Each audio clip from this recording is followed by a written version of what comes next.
Mais uma vez estamos juntos para o nosso estudo em grupo.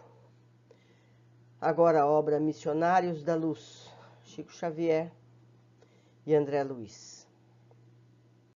Hoje vamos estudar o capítulo 6, a oração. Após separar-se da genitora e da irmã, dispôs-se o rapaz a tomar o caminho da residência que lhe era própria. Seguimo-lo de perto. Doía-me identificar-lhe a posição de vítima, cercado pelas duas formas escuras. As observações referentes à microbiologia psíquica impressionavam-me fortemente.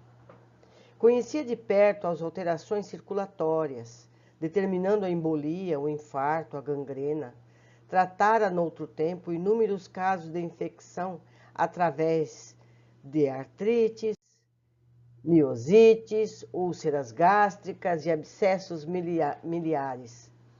Examinara atenciosamente no campo médico as manifestações do câncer, dos tumores malignos, em complicados processos patológicos.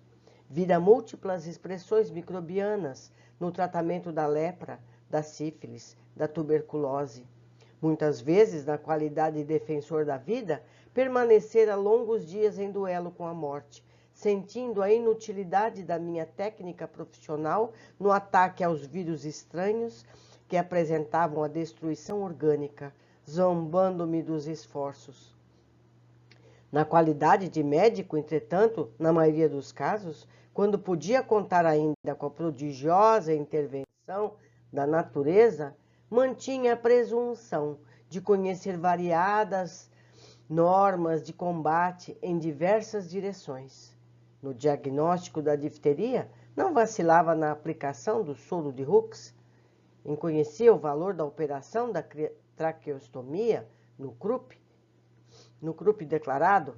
Nas congestões, não me esqueceria de intensificar a circulação. Nos eczemas, lembraria sem dúvida dos banhos de amido, as pomadas à base de bismuto e a medicação arsenical e sulfurosa. Positivando o edema, recordaria a vetrina, a calomenano, a cafeína, teobromina, depois de analisar detalhadamente os sintomas. No câncer, praticaria a intervenção cirúrgica e os raios-x não demonstrassem a eficiência precisa. Para todos os sintomas, saberia utilizar regimes e dietas, aplicações diversas, isolamentos, intervenções, mas e ali? À nossa frente, caminhava um enfermo diverso. Sua diagnose era diferente. Escapava ao meu conhecimento dos sintomas e aos meus antigos métodos de curar. No entanto, era paciente em condições muito graves. Viam-se-lhe os parasitos escuros, observava-se-lhe a desesperação íntima em face do assédio incessante. Não haveria remédio para ele? Estaria abandonado e era mais infeliz que os doentes do mundo? Que fazer para aliviar-lhe as dores terríveis e a se manifestarem à maneira de angustiosas e permanentes inquietações? Já havia atendido a entidades perturbadas sofredoras, balsamizando-lhes padecimentos atrozes. Não ignorava os esforços constantes de nossa colônia espiritual a fim de atenuar sofrimentos dos desencarnados de ordem inferior. Mas ali, em virtude da contribuição magnética de Alexandre, o grande e generoso instrutor que me seguia, observava um companheiro encarnado, presa de singulares viciações. Por que favores ministrar o socorro indispensável? E, naturalmente, novas reflexões ocorriam-me céleres. Semelhantes expressões microbianas acompanhariam os desencarnados? Atacariam a alma fora da carne? Quando me debatia em amarguras inexprimíveis nas zonas inferiores, certo havia sido vítima das mesmas influenciações cruéis. Todavia, onde o remédio salutar? Onde o alívio para tamanhas angústias? Revelando paternal interesse, Alexandre veio em meu socorro, esclarecendo. Essas interrogações íntimas, André, são portadoras de grande bem para o seu coração. Começa a observar as manifestações do vampirismo, as quais não se circunscrevem ao ambiente dos encarnados. Quase que a totalidade de sofrimentos nas zonas inferiores deve a ela sua dolorosa origem. Criaturas desviadas da verdade e do bem nos longos caminhos evolutivos reúnem-se umas às outras para a continuidade das permutas magnéticas de baixa classe. Os criminosos de vários matizes, os fracos da vontade, os aleijados do caráter, os doentes voluntários, os teimosos e recalcitrantes de todas as situações e de todos os tempos, integram comunidades de sofredores e penitentes do mesmo padrão, arrastando-se pesadamente nas regiões invisíveis ao olhar humano. Todos eles segregam forças detestáveis e criam formas horripilantes, porque toda a matéria mental está revestida de força plasmadora e exteriorizante. Observemos esse detalhe. Mas objetei, sinto que o campo médico é muito maior depois da morte no corpo. Sem dúvida, redarguiu meu interlocutor sereno, quando compreendermos a extensão dos ascendentes morais em todos os acontecimentos da vida. Entretanto, considerei, horrorizam-me as novas descobertas na região microbiana. Que fazer contra o vampirismo? Como lutar com as forças mentais degradantes? No mundo, temos a clínica especializada, a técnica cirúrgica, os antibióticos de vários sistemas curativos. Mas aqui, André sorriu pensativo e falou depois de pausa mais longa. Conforme verificamos, André, o tratamento remoto nos templos, a ascendência da fé nos processos de medicina nos séculos passados, e a concepção de que as entidades diabólicas provocam as mais estranhas enfermidades no homem, não são integralmente destituídas de razão. Vou abrir um parênteses aqui. Vocês lembram de citações do passado, que quando havia uma peste, uma coisa qualquer, os sacerdotes diziam que eram os demônios? Eles não eram completamente errados. A gente vê o detalhe aqui agora. É interessante. Indubitavelmente, entre os espíritos encarnados, as expressões mentais dependem do equilíbrio do corpo, assim como a boa e perfeita música depende do instrumento fiel. Mas a ciência médica atingirá culminâncias sublimes quando verificar no campo transitório a sombra da alma eterna. Cada célula física é instrumento de determinada vibração mental. Todos somos herdeiros do Pai que cria, conserva, aperfeiçoa, transforma ou destrói. E diariamente, como nosso potencial gerador de energias latentes, estamos criando, renovando, aprimorando ou destruindo alguma coisa. Justifico a surpresa de seus raciocínios ante a paisagem nova que se desdobra à sua vista. A luta do aperfeiçoamento é vastíssima. Quanto ao combate sistemático ao vampirismo nas múltiplas moléstias da alma, aqui também, no plano de nossas atividades, não faltam processos saneadores e curativos de natureza exterior. No entanto, examinando o assunto na essência, somos compelidos a reconhecer que cada filho de Deus deve ser o médico de si mesmo. Até a plena aceitação dessa verdade, com as aplicações de seus princípios, a criatura estará sujeita a incessantes desequilíbrios. Entendendo minha estranheza, Alexandre indicou o rapaz que se dispunha a penetrar no reduto doméstico, depois de pequeno percurso a pé, e falou: há diversos processos de medicação espiritual contra o vampirismo. os quais podemos desenvolver em direções diversas. Mas fornecer a você uma demonstração prática, visitemos o lar de nosso amigo. Conhecerá o mais poderoso antídoto. Curioso, observei que as entidades infelizes mostravam-se agora terrivelmente contrafeitas. Alguma coisa impedia-lhes acompanhar a vítima ao interior. Nós já comentamos isso antes. Naturalmente, acentuou o meu generoso companheiro, você já sabe que a prece traça fronteiras vibratórias. Sim, já observara a experiência dessa ordem. Aqui, prosseguiu ele, reside uma irmã que tem a felicidade de cultivar a oração fervorosa e reta.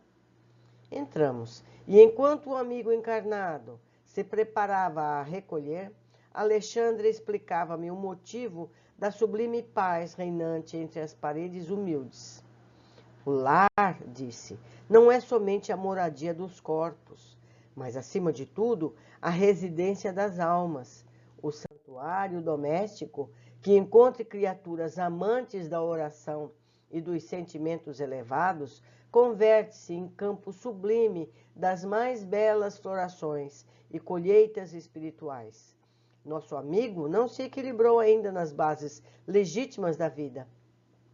Depois de extremas vacilações e levianas experiências da primeira mocidade. No entanto, sua companheira, mulher jovem e cristã, garante-lhe casa tranquila, com a sua presença pela abundante e permanente emissão de forças purificadoras e luminosas, que o seu espírito se nutre. Achava-me eminentemente surpreendido. De fato, a tranquilidade interior era grande e confortadora. Em cada ângulo das paredes, em cada objeto isolado, haviam vibrações de paz inalterável. O rapaz agora penetrava o aposento modesto, naturalmente disposto ao descanso noturno. Alexandre tornou-me a destra paternalmente, encaminhou-me até a porta que se fechara sem estrépito e bateu, de leve, como se estivéssemos ante um santuário, que não deveríamos penetrar sem religioso respeito. Uma senhora muito jovem, em quem percebi imediatamente a esposa de nosso companheiro, desligada do corpo físico, em momento de sono, veio atender e saudou o instrutor afetuosamente. Após cumprimentar-me, graças à apresentação de Alexandre, exclamou jovial: agradeço a Deus a possibilidade de orarmos juntos. Entrem, desejo transformar nossa casa no templo vivo de Nosso Senhor. Ingressamos no aposento íntimo e, de minha parte, mal continha a surpresa da situação. Nesse mesmo instante, punha-se o rapaz entre os lençóis, com evidente cuidado para não despertar a esposa adormecida. Contemplei o quadro formoso e santificante. Rodeava-se o leito de intensa luminosidade. Observei os fios tenuíssimos de energia magnética, ligando a alma de nossa nobre amiga à sua forma física, placidamente recostada. Desculpe-me, disse bondosa, fixando o olhar no instrutor. Preciso atender agora aos meus deveres imediatos. Esteja à vontade, Cecília, falou o orientador com a ternura de um pai que abençoa. Passamos aqui tão só para visitá-la. Cecília beijou-lhe as mãos e rogou: não se esqueça de deixar-nos os seus benefícios. Alexandre sorriu em silêncio e por alguns minutos manteve-se em meditação mais profunda. E enquanto ele se mantinha insulado em si mesmo, eu observava a delicada cena. A esposa, desligada do corpo, sentou-se à cabeceira, e no mesmo instante o rapaz, como se estivesse ajeitando os travesseiros, descansou a cabeça em seu regaço espiritual. Cecília, acariciando-lhe a cabeleira com as mãos, elevava os olhos ao alto, revelando-se em fervorosa prece. Luzes sublimes cercavam-na toda, e eu podia sintonizar-lhe com suas expressões mais íntimas, ouvindo-lhe a rogativa pela iluminação do companheiro, a quem parecia amar infinitamente. Comovido com a beleza das suas súplicas, reparei com assombro que o coração se lhe transformara em foco ardente de luz, do qual saíram inúmeras partículas resplandecentes, projetando-se sobre o corpo e sobre a alma do esposo, com a celeridade de minúsculos raios. Os corpúsculos radiosos penetravam-lhe o organismo em todas as direções, e muito particularmente na zona do sexo, onde identificara tão grandes anomalias psíquicas, concentravam-se em massa, destruindo as pequenas formas escuras e horripilantes do vampirismo devorador. Os elementos mortíferos, no entanto, não permaneciam inativos, lutavam, desesperados, com os agentes da luz.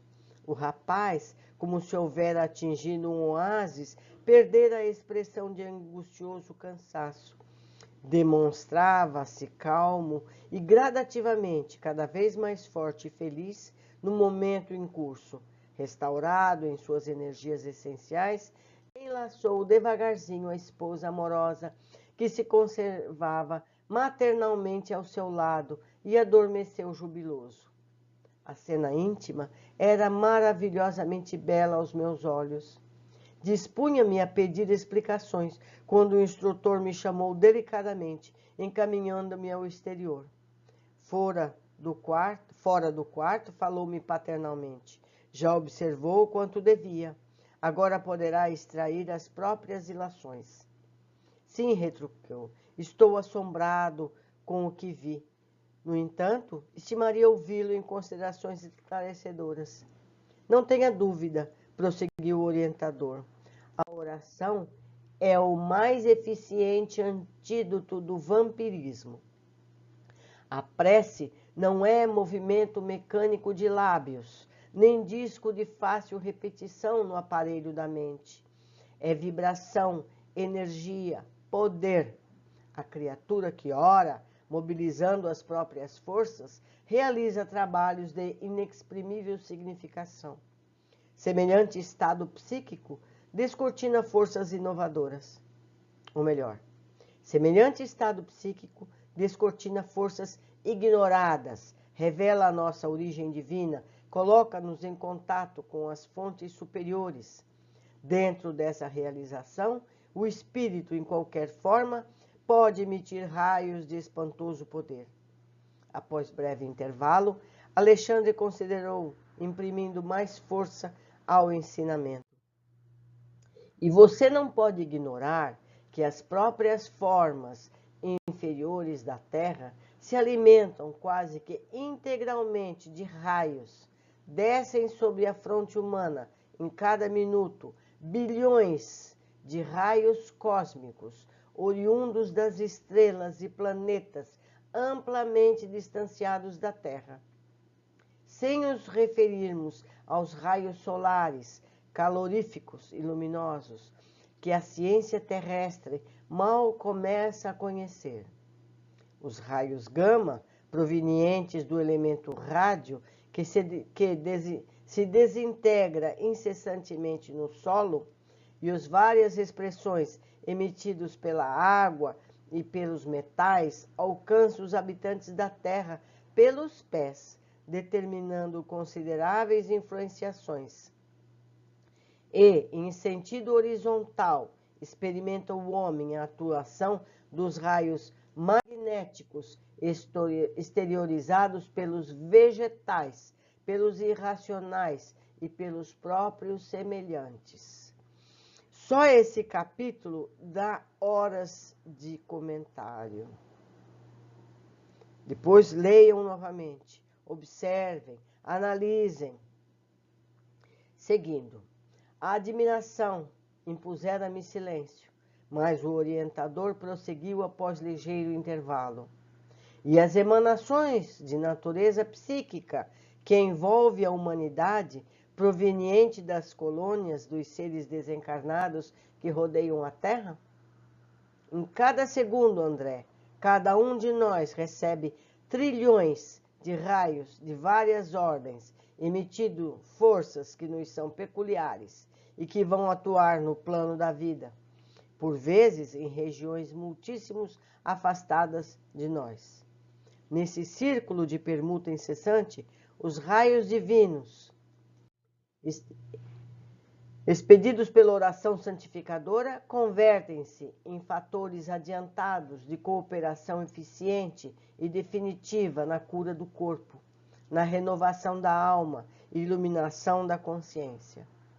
Toda prece elevada é manancial de magnetismo criador, vivificante, e toda criatura que cultiva a oração como o devido equilíbrio do sentimento transforma-se gradativamente em foco irradiante de energia da divindade. As elucidações do instrutor calaram-me profundamente ao no ser. Desejando, contudo, certificar-me quanto a outro pormenor da sublime experiência, interroguei: bastará, porém, o recurso da esposa para que o esposo doente restaure o equilíbrio psíquico?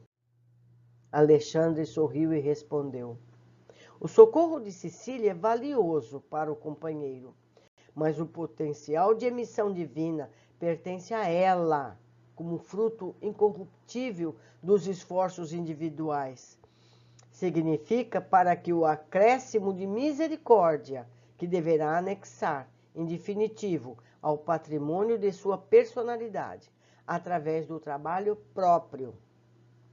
Receber o auxílio do bem não quer dizer que o benefício seja bom. Nosso amigo precisa devotar-se com fervor ao aproveitamento das bênçãos que recebe, porque, inegavelmente, toda cooperação exterior pode ser interrompida a cada filho de Deus. E cada filho de Deus é herdeiro de possibilidades sublimes e deve funcionar como médico vigilante de si mesmo. Certo? Então, vamos às observações. Eu ia fazer comentários agora, mas vamos ver o que eu anotei quando eu fiz esse estudo. André fica angustiado e cheio de questionamentos por conta do estado do jovem, que acompanhavam desde a casa espírita. Entre outros questionamentos, deseja saber se essas patologias espirituais seguem depois do desencarne, ao que Alexandre confirma. Quer dizer, aquilo que estava acompanhando o jovem encarnado, acompanhará esse jovem, caso ele não se livre disso. Depois que ele desencarnar, ele continuará com essa situação. Cabe a ele, ainda encarnado, livrar-se disso.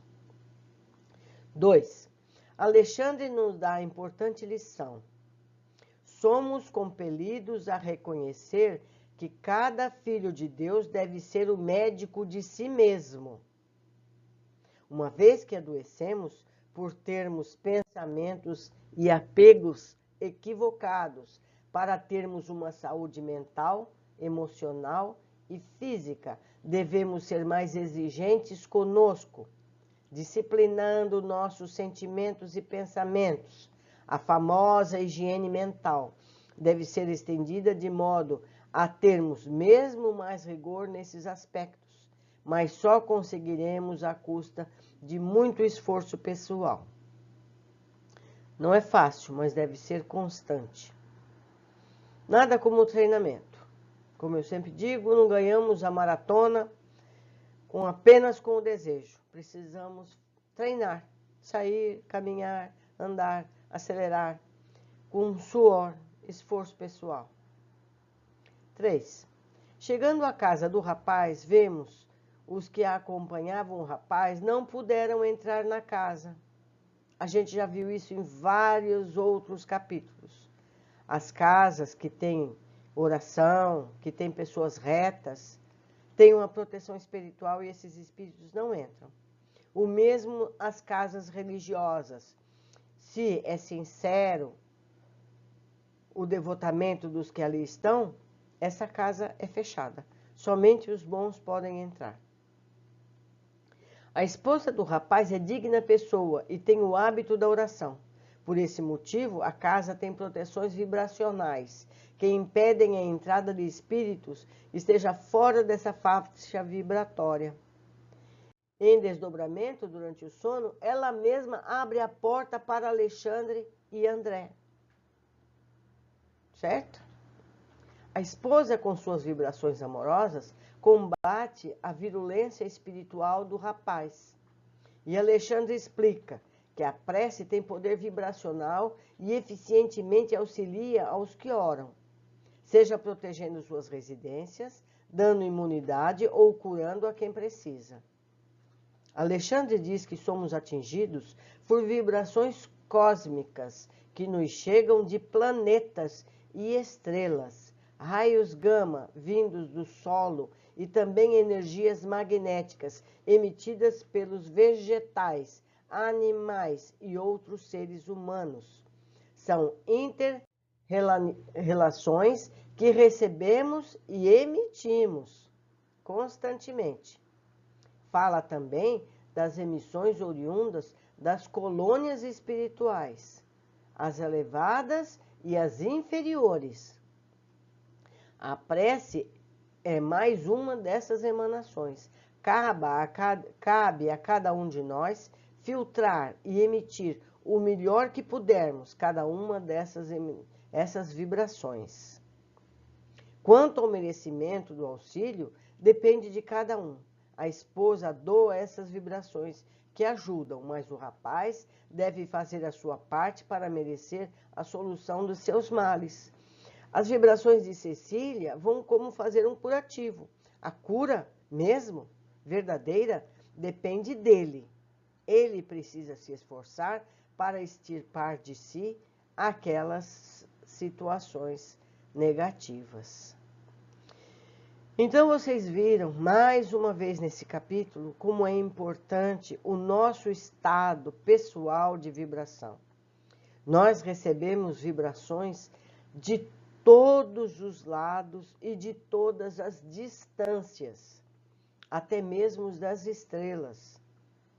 Cabe a cada um de nós filtrar, equilibrar e receber apenas o que nos compete.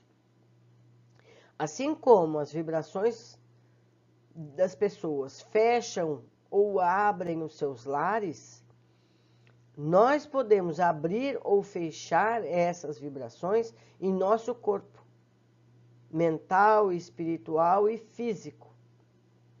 Eu sei que tudo isso é difícil, é complicado, mas são exercícios. Aos poucos, vamos conseguindo tudo isso. Um grande abraço a todos e eu os espero onde estiver essa gravação, seja no Facebook, seja no YouTube.